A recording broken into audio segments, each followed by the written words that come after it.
And we are live. Happy Saturday, everybody.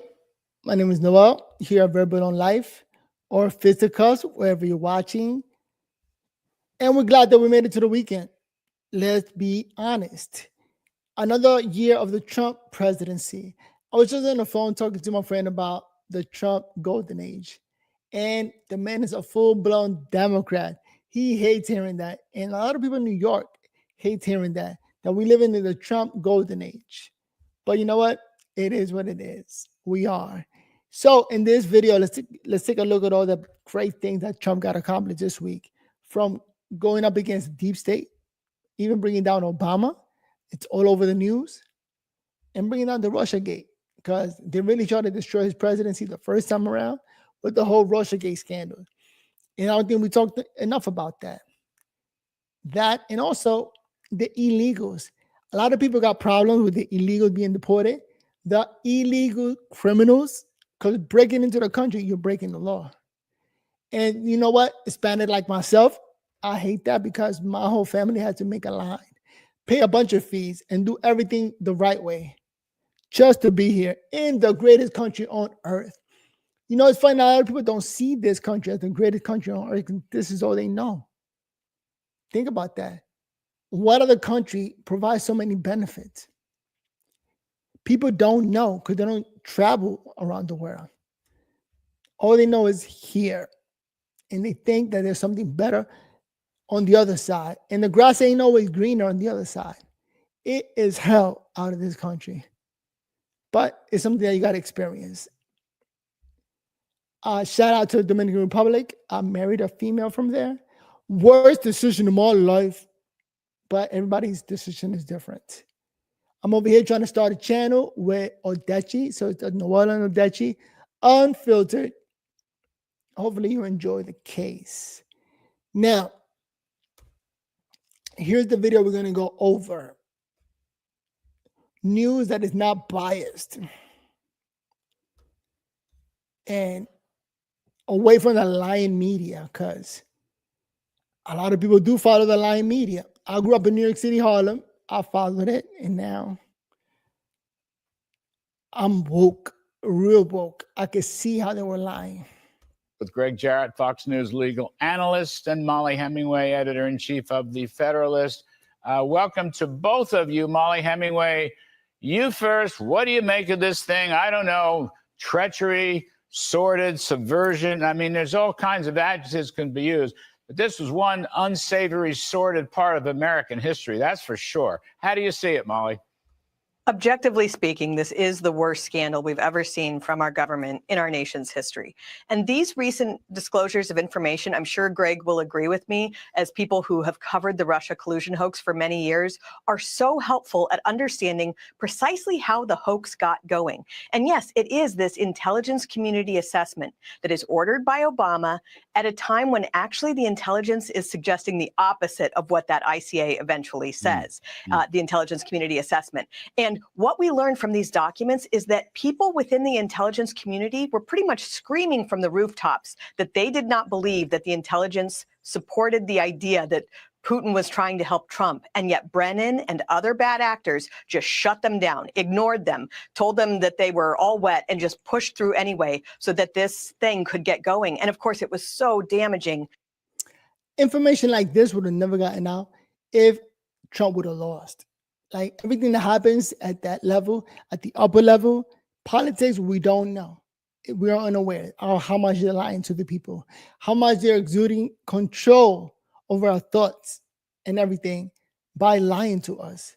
But now that Trump is in office, everything is out the window. Like, look what they were doing.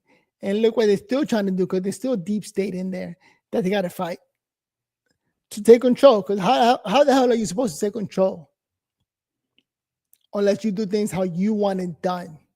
And since Trump doesn't have another 4 years to do politics, he's getting everything done now. That only makes sense. All right? So just keep fighting hard. Politics is over for Trump after these 4 years. Well, 3.5 years. But listen up. To that first Trump administration. It's a really big deal.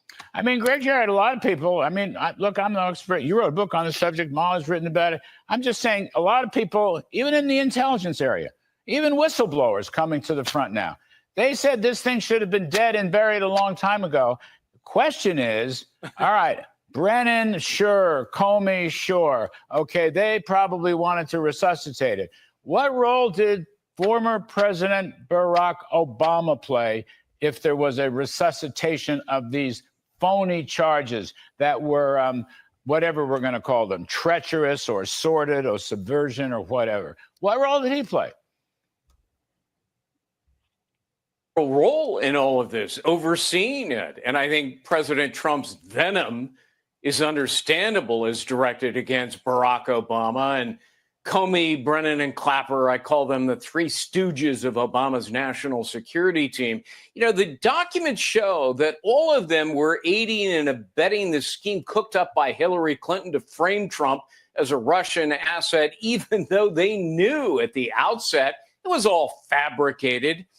Here's the thing, Larry. Instead of stepping forward and telling the truth to the American people in the summer of 2016 when they knew it, they kept silent.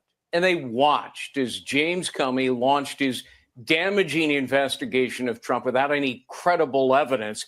And these new declassified documents show how they scuttled an intel briefing that concluded there was no Russian interference and conspired to replace it with an intelligence assessment that said just the opposite. And then, to make matters worse, they inserted the phony dossier into that intelligence assessment, pretending it was true, even though the FBI had already debunked it. Clapper then leaked the dossier to CNN, and the mainstream media was often running, convicting Trump in the court of public opinion without ever a shred of any plausible evidence. It truly was the dirtiest trick in American political history. You know, Molly, I mean, my history here is imperfect, to be sure. But as I recall the story, even before Mr. Trump was inaugurated in January of 2017, even before he was actually sworn in,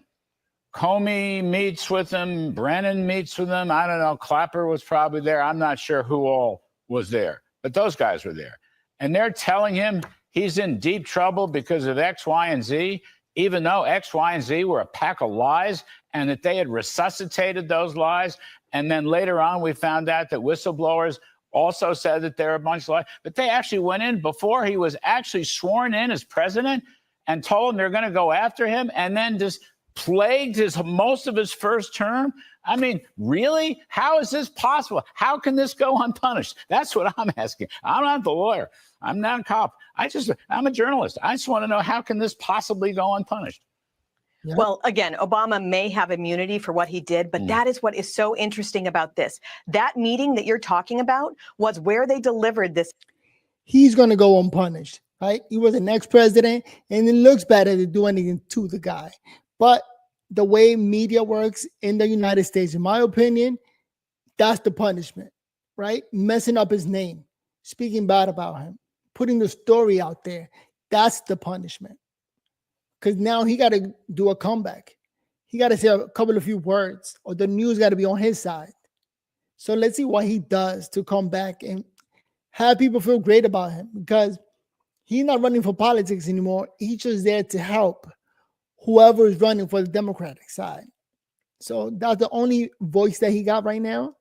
A lot of Democrats listen to him and his opinion on who should be the next leader, the next mayor, governor, president. But that's it. That's the only punishment that Obama is going to see. If you think differently, comment below. But at the end of the day, you can't be an ex-president and see jail time or anything else. Let's keep it real. Intelligence assessment to Obama and to Trump.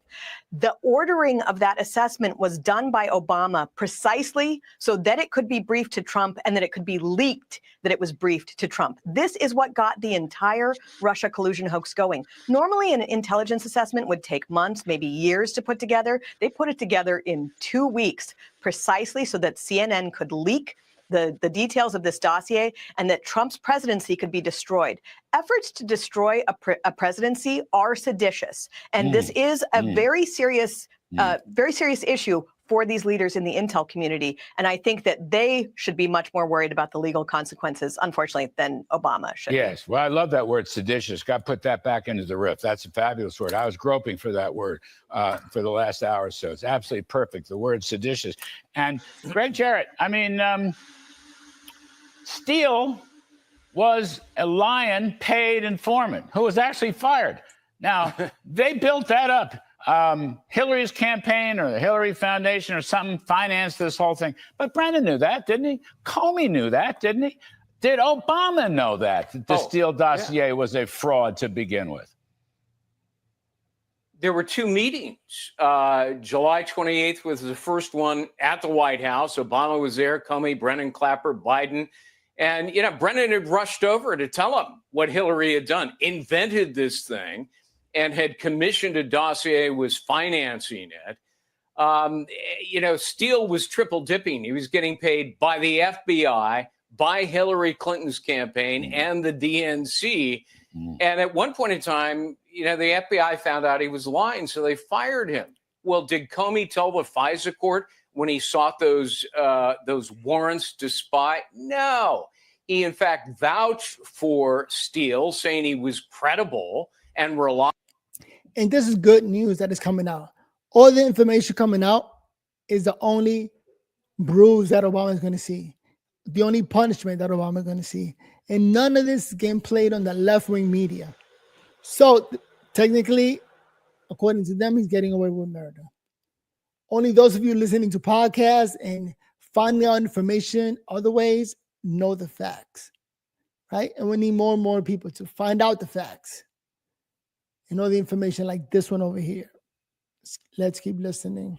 Liable, and didn't tell the judges, oh, by the way, we fired him. And oh, by the way, we've also debunked the dossier. No, they used it to manipulate the justice system for surveillance purposes on the Trump campaign. Molly Hemingway, I'm going to jump shift. The same crowd, the same group of lovelies was at it again with the Hunter Biden laptop cover-up. Same group. Clapper in the lead, Brennan in the lead, 51 intel people. All right, now this is in September-ish of the late September of the 2020 election. They put together 51 intel people say it was all Russian disinformation. Here we go again. Russia continues to play, and they continue to lie. And it turns out the FBI had the damn thing and knew all about it, as did other people. And yet this lie and this cover-up and this left-wing media collusion continued. So, you know, I'm just thinking as we're talking about this, and I'm reading about this in recent days, Molly Hemingway, no wonder President Trump gets pretty angry about this stuff. Here it goes. I mean, you can't blame the guy. I know this is a providential presidency. He's there because God wanted to save him. I get all that. But sometimes you're allowed to get angry. I mean, here it goes all over again. And he believes his own Justice Department should have an objective, analytical view of this whole story. You can't blame him for getting a little angry. Can you, Molly Hemingway? Really? Well, Larry, not just the president, but a lot of Americans are livid about this as well. Yes. And I think it's worth remembering that none of this would be possible without a complicit media that willingly participate in these info ops perpetrated by bad actors in the intelligence community. Some of the same people who uncritically regurgitated the Russia collusion hoax also uncritically regurgitated the lie that Hunter Biden's evidence of family business corruption was a Russian plant. And they do it with other situations as well. They have destroyed Americans' trust, whatever trust they should have had, in the intelligence community because of how they politicized things and because of how the media have gone along with this. And instead of getting awards, they should be ignored. Or in fact, I think maybe some of their role in the Russia collusion hoax might need to be investigated as well. Seditious, Molly. It's a terrific word. Wish I had thought of it, but we're going to put it to work, give you full faith and credit for it.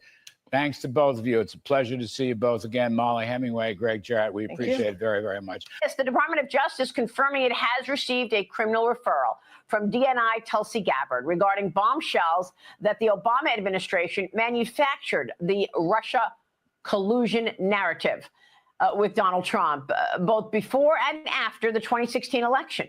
The DNI told me initial intelligence showed Russia did not try to change the outcome of the election, and the Obama team knew that. The knowledge was pulled from the president's daily briefing due to what they called updated guidance.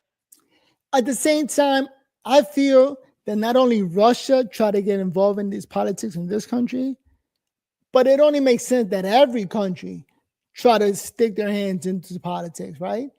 Like, that's powerful if you could have a say in who wins the politics, right? Like, you figured out how to get in there and make some changes, and you get to pick the winner. So I am sure, or I hope, that we got safeguards enough that not to let anybody get involved. I can see even high school kids from this country give it a try and say, you know what, I don't like this system. Let me try to change it.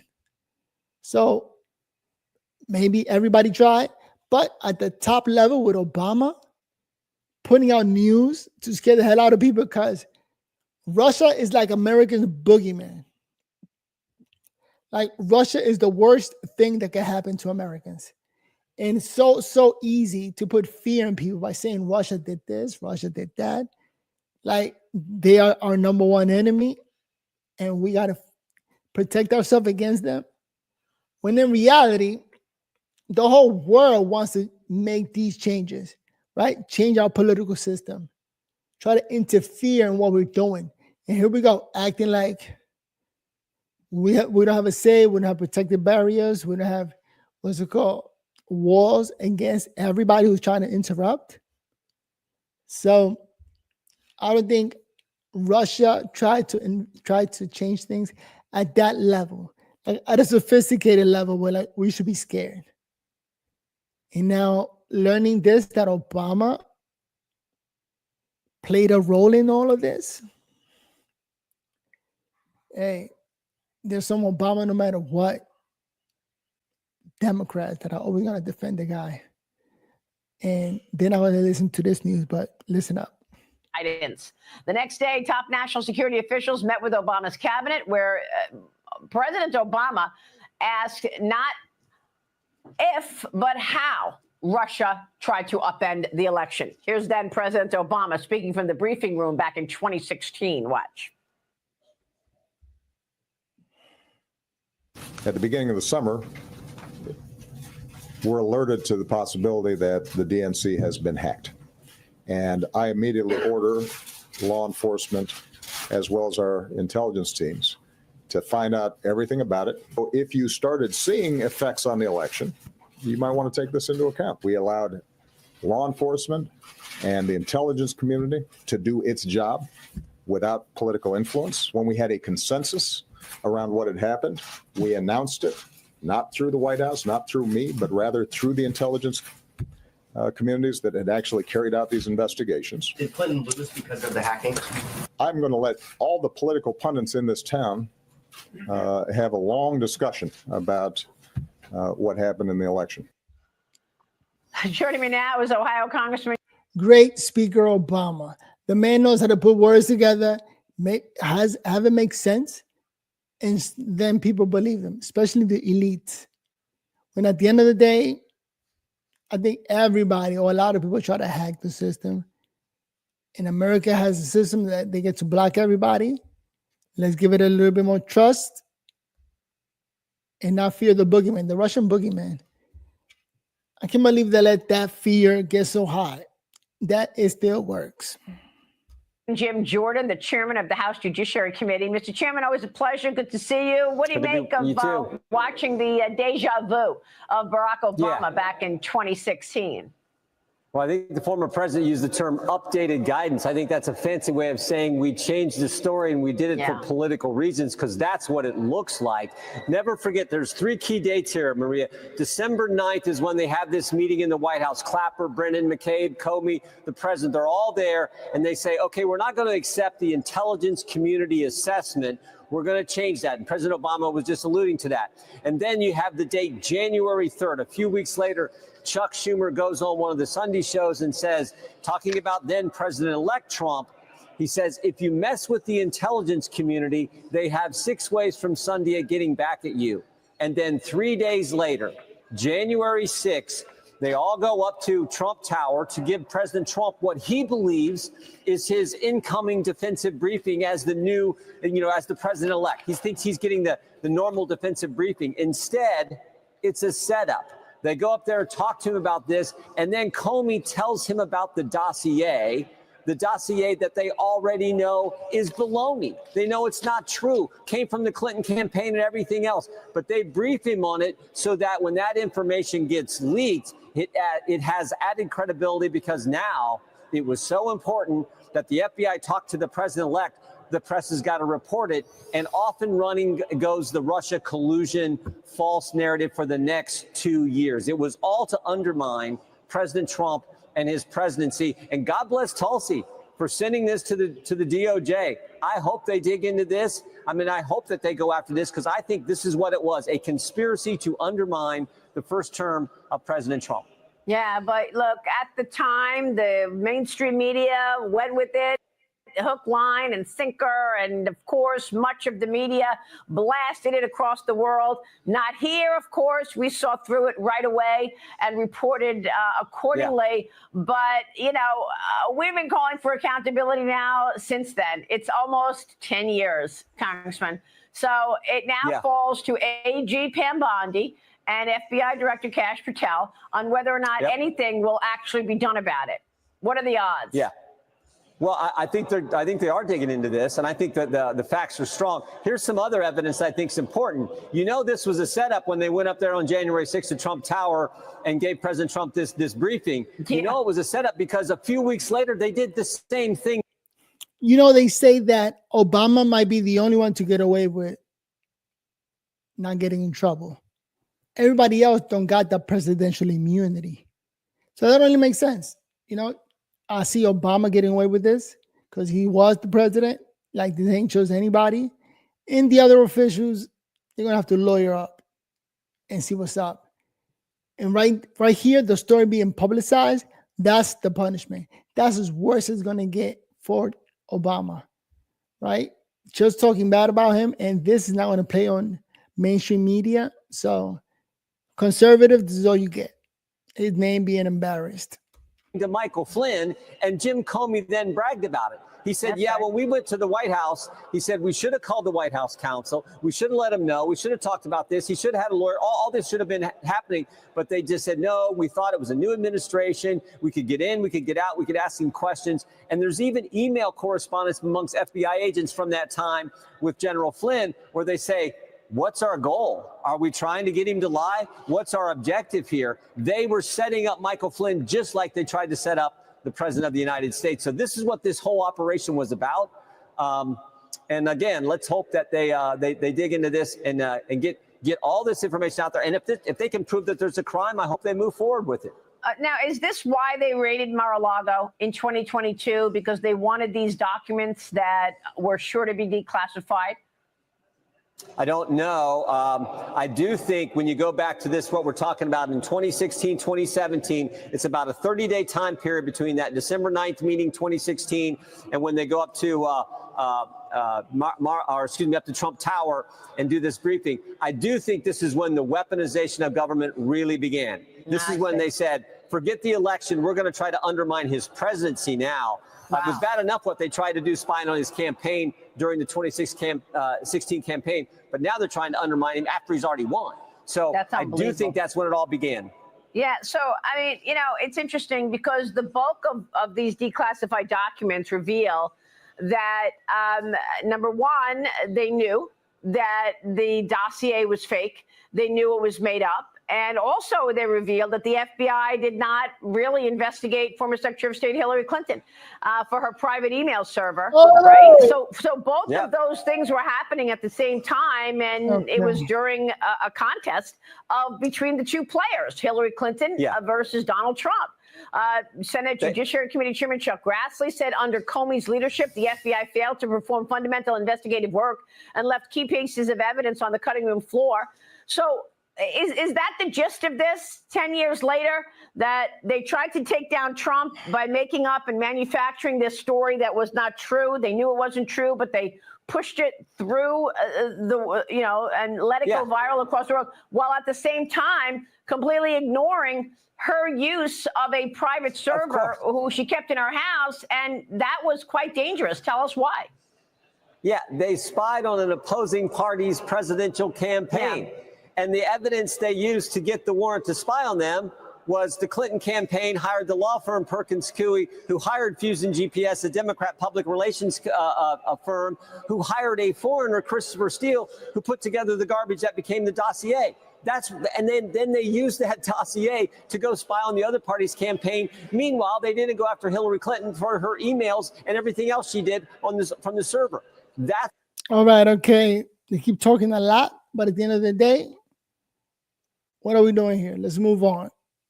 That's what they did. And then when that didn't work, they said, oh, now we're going to undermine his presidency by concocting this story, going up to Trump Tower, giving him the defensive briefing that he's supposed to get. President Trump thinks that's what's happening, when in fact it's a setup, just like they set Michael Flynn up 3 weeks later.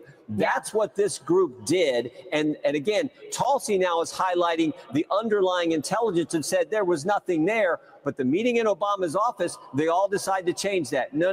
We're not going to send out that initial intelligence community assessment. We're going to put together a new one that will allow us to do what I just described. Well, look, Hillary Clinton was ultimately accused of mishandling highly classified information while using a private email server set up in her home. In 2016, the FBI suggested to the DOJ that she should not face prosecution ahead of the presidential election. So there, I guess they found religion on not getting involved in a presidential election. But look, at the end of the day, this has been an exhausting 10 years because of all of these shenanigans, Congressman. You know that. You've been living it. So have I, and the audience as well. So how is anybody supposed to trust that there's actual, real, work going on and honest work, and it's not all politics? I mean, you have to remove the people, don't you? Who should be getting fired? Putting indictments and prosecutions aside, who needs to get fired and leave Congress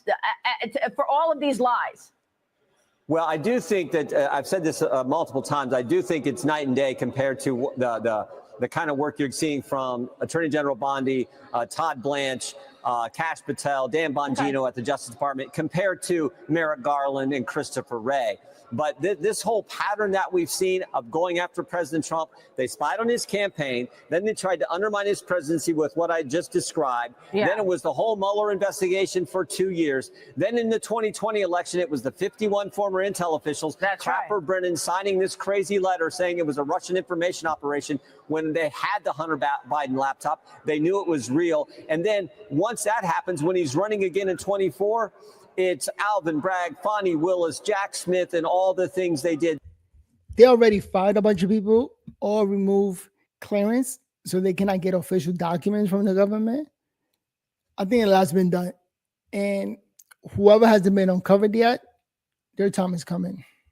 There, it has never stopped. But where it started is what Tulsi is now bringing forward. Stuff we suspected. We had some of the evidence, but she has even more. And that's why we need to go back there and dig into this, because this is where it all began. Yeah, no, I understand. These are the two biggest scandals that anybody has ever seen. The first one being Russia collusion and a sitting president trying to stop an incoming president. But let's enjoy our Saturday. Let me give a shout out to Casu El Sicario. Dímelo, what's going on? He wrote a nice comment over here. It says, yo, Noel, that's me. Here's a funny painting I made of Biden. He just posted it now, so you can use the image. Thank you so much, Castle. All right, my man from Castle Hill. Love you, my brother. No homo. Loved yesterday. Shout out. My girl loved it. Nice. So I'm going to take a look at your YouTube channel, take a look at the image. But definitely we got to keep it real and be honest. So many people love Biden, but let's make fun of it. Let's bring comedy back and be free to make fun of anybody, including myself. I don't give a damn. I'm living life, enjoying it. Now, this link, the PT is called Let's Go Brandon. Man, that guy's an idiot, Brandon. He thought Let's Go Brandon was a positive thing. But I'm going to take a look. And for now, I'm going to play the video and then come back to it. Oh, wait, what else we got here? Another comment. P.S. I think your channels are great. Thank you. I'm trying to build a couple of channels, just throwing things out there. Let's see what happens. Hopefully people love it and continue to watch. So, yes, stay up. And part of the reason I'm running this channel is something to do. I am retired. Therefore, this is my to-do list. All right. This is sort of like, quote unquote, my job. Enjoying live, playing videos, and talking to audience, putting my mind out there while I still can. So, yes, I want to keep up the good work. And you're my brother forever. Thank you, Casu El Sicario.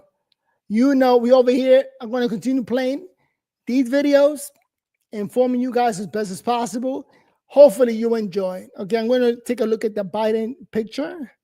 Let's keep playing this video while I take a look. All right. President Obama trying to stop Trump, and then the cover-up of Joe Biden's mental capacity and the use of the auto pen. Who the heck was running the country in the last 4 years? So now we hear from the former first son, Hunter Biden, returning to the limelight over the weekend in this new 3-hour interview. Here's one more of the bizarre takes on.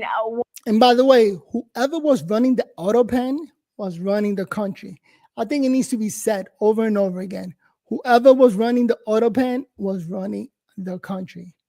That's it. You had authority to sign any document to free any criminal, to pass anything you want, just by using an auto pen. Don't even have to do anything. Hold a meeting, talk to the public, nothing. Just behind closed doors, do that auto pen trick. That's crazy. What he is criticizing of President Trump's immigration policy. Watch this. So people are really upset about illegal immigration. You. How do you think your hotel room gets cleaned? How do you think you got food on your table? Who do you think washes your dishes? If I became president, I would pick up the phone and call the president of El Salvador and say, you either send them back or I'm going to invade. Well, I mean, it's hard to understand with all those F-bombs in there, Congressman, but your reaction to Hunter Biden now coming out and cursing everybody out. And he's part of the reason people got to leave the Democratic Party. That's like one of their best. And that guy's a maniac, just dropping F-bomb, thinking it's normal, thinking it's cool, doing like video feedback, talking crazy like that, talking about crack cocaine and drinking. That man needs therapy. Insane. Yeah, I don't think he's ever going to become president. I think he said if I become president, I was going to do something. I don't know that that's likely to happen in this country. And thank goodness for that. No, I mean, this is the left talking. He's part of the left. I mean, what President Trump is doing is exactly what he campaigned on. And the American people appreciate it. We now have a secure border, which we didn't have before. The American people appreciate President Trump, maybe more than any elected official in my lifetime, does what he said he was going to do, does exactly what the American people elected him to do. He said he was going to secure the border. He did. He said he was going to have NATO countries kick in more for defense. They are. He said Iran wasn't going to get a nuclear weapon. That operation was so successful there, and on. He said he was going to cut taxes. We did that. I mean, on and on it goes. So I appreciate that. I think the American people do. What they don't appreciate is Hunter Biden and some of the things his family did, his dad did while he was president. Yeah. Oh, well, it certainly has been a very successful 6 months. Congrats to you and your colleagues. And certainly President Trump is riding a high on all of this. But Hunter Biden's cursing everybody out, I guess. Congressman, it's good to see you this morning. Thank you. Jim Jordan is the chairman of the House Judiciary Committee. We'll be right back. Federal Reserve Chairman Hunter should run for president. Hold on. Hunter should run for president. He will get my vote. Get that maniac in there. Let's do it. All right. Next topic, the Fed Chair Powell. Oh, man, he should get fired. Jay Powell facing now a criminal referral as scrutiny ramps up over the $2.5 billion renovation of the Federal Reserve buildings. U.S. Federal Housing Finance Agency Director Bill Pulte did his own investigation outside of the building to gauge what progress has been made. Watch. All right, everyone, they're here getting ready to put up some scaffolding. As I said, they have concrete that they're putting in, got some new steel that they're putting in, some new rebar. You know, I've spent my whole life in construction. It's very hard for me to believe that you could spend $2.5 billion just on concrete and steel and some of this other stuff that they're doing. Back at another gate, with middle of the day here, you'd think a lot of construction workers would be here. This is, I guess, entry and exit. I don't see any workers in this area. So we only saw 6 workers over there, only saw a handful over there. Where's Jerome Powell? Where did Jerome Powell put the $2.5 billion? This guy's supposed to be the money manager for the world's biggest economy, and it doesn't even look like he can run a construction site. So something doesn't smell right Straight up wasting our money. here. Something is very, very bad. The president praised Pulte on X days before writing this. Congratulations to William Pulte on the outstanding job he's doing. Keep moving forward, William. Don't let the radical left weaklings stop you. Joining me now is the man himself, Federal Housing FHFA Director Bill Pulte. Bill, good to see you. Thank you so much for being here. What was your takeaway after what you saw yesterday? And you will be taking an official tour of the Fed building tomorrow with OMB Director Russ Vought and White House Deputy Chief of Staff James Blair. What are you expecting? What do you want to see? Well, we have the most popular president in history. He just won a landslide mandate from the American people to be president of the United States. He's literally the most popular president we've ever had. But we have one guy in the form of Jerome Powell who just thinks that he is maybe more important than the economy and more important than everybody else by being a stubborn mule, as President Trump has called him. So it's a big problem, and Jerome Powell needs to resign. As it relates to the building, you know, they just built the Buffalo Bills Stadium for $2.2 billion, but somehow Jerome Powell has spent $2.5 billion. I think by the time it's done, it's going to be way higher than that. So I think there needs to be an investigation. I think that maybe he lied to Congress. I think things are going to get a lot worse for Jerome Powell, and it'd just be better off if he resigned. You know, a lot of people worry when the independence of the Fed is shaken, and I want to get your take on what's cause to fire him. I mean, if he's spending $2.5 billion and he could actually account for that and prove why he needed that money to update these buildings, which is what he's saying, would you be able to use that as cause to actually fire him? Well, I don't want to get any specifics, and I would refer you to the White House and to the lawyers. I would say, from my perspective, I do believe that there is for cause. But I can say personally that, you know, I've been in construction my whole life. I have never seen a construction site like this one. I mean, it really doesn't make any sense. They're taking down the marble. They're taking down the steel. I mean, these are very durable building materials. That's what they are. It doesn't make any sense what has gone on. And frankly, I think we need to look into who's behind these contracts, who knew what, when. How much involvement did Jerome Powell have, or how much involvement didn't he have? I mean, it's very concerning. You know, you got a guy who's supposedly in charge of our entire economy. I mean, I'm in charge of $7.8 trillion at Fannie and Freddie. You have an obligation. You know, if we have a building renovation at Fannie or Freddie, you know, that reflects poorly on you. And this guy, somehow he wants to get a hall pass for spending $2.5 billion on a government building. It just doesn't make any sense. And I think we're in the beginning innings of understanding what's going on here. Well, it's really interesting because President Trump has talked so much about the debt and deficits that we face, $36 trillion in debt, $2 trillion in deficits, and he wants rates to go lower to lower the cost of this capital. But Chairman Powell keeps talking about the fact that his mandate is inflation and jobs growth. Shouldn't he also be looking at the cost of this capital, given the fact that we are spending more on interest just to hold on to this debt and carry it over than we do on defense spending?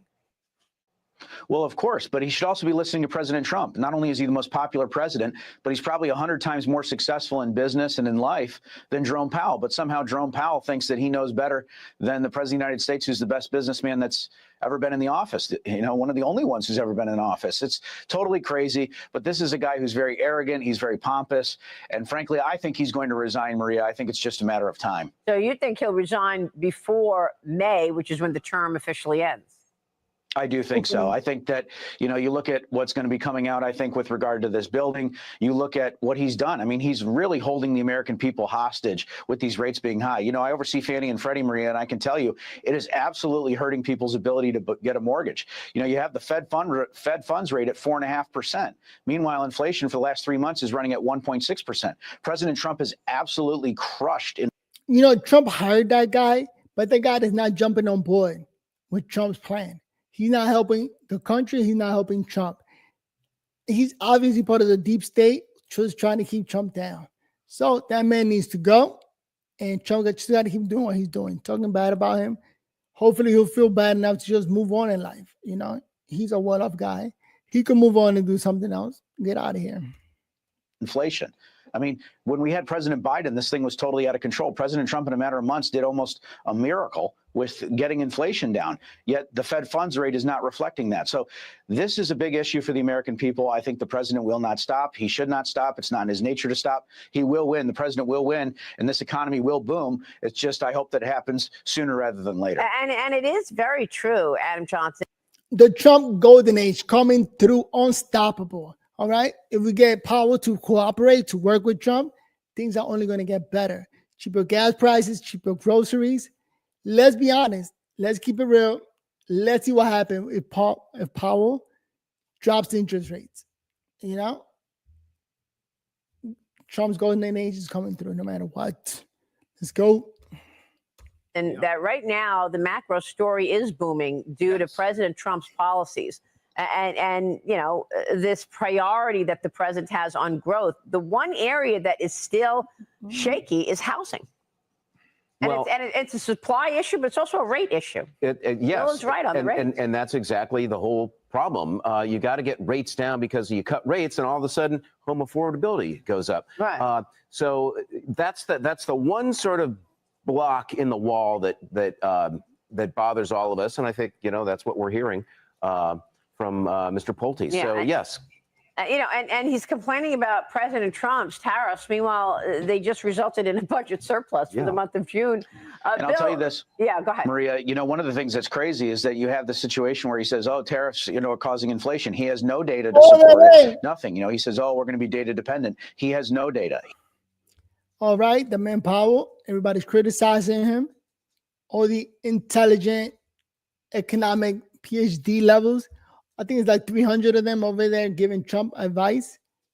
The worst advice. And it's like, how the hell did they get a job? These are the worst people to be running the country. But by the way, my name is Noel. Here with my co-host, who you just saw walking in the background, in our channel at Fisticuff. Vámonos. We're going to go outside and run the streets. Sí, montate. Dile hola a la gente. So, little by little, she's going to come and sit down. That's my co-host. And it is what it is. That's how it is. I hope you enjoyed the video so far. Make sure you give it a thumbs up before you go anywhere. She wants to go outside, which hopefully definitely going to get in my car. I bought a Tesla Model Y, but now I got to pay a $200 electric fee. I don't even know why, but that's part of owning an electric car. Definitely get yourself one, the best car out there, better than a Toyota Corolla. Because everybody kept telling me, get a Corolla. Those are nice cars. Dominicans get nothing but Corollas. But I'm like, why do I have to get a Corolla? I don't want to. I'm getting a Tesla Model Y. It's an iPhone on wheels. Because if you don't know, now you know. It's nice that you can just sit there and the car drives itself. And yes, I experience it. I trust it. And I'll do it every time I get in the car. Let it drive me everywhere I want to go. But in any case, that's the news for today. Hopefully you enjoyed it. Give it a thumbs up. I want to see if I can go step outside and see what's going on. It is like 90 degrees out there. It's like a heat coming through here at PA. Insane. But that shouldn't stop you from going outside. So let me get out of here. Shout out to you, Casu El Sicario. Big shout out for commenting below. Anybody else watching, go ahead and comment. And we're going to keep it going. The trick to life is never give up. Enjoy. With that said, see you in the next video. Peace.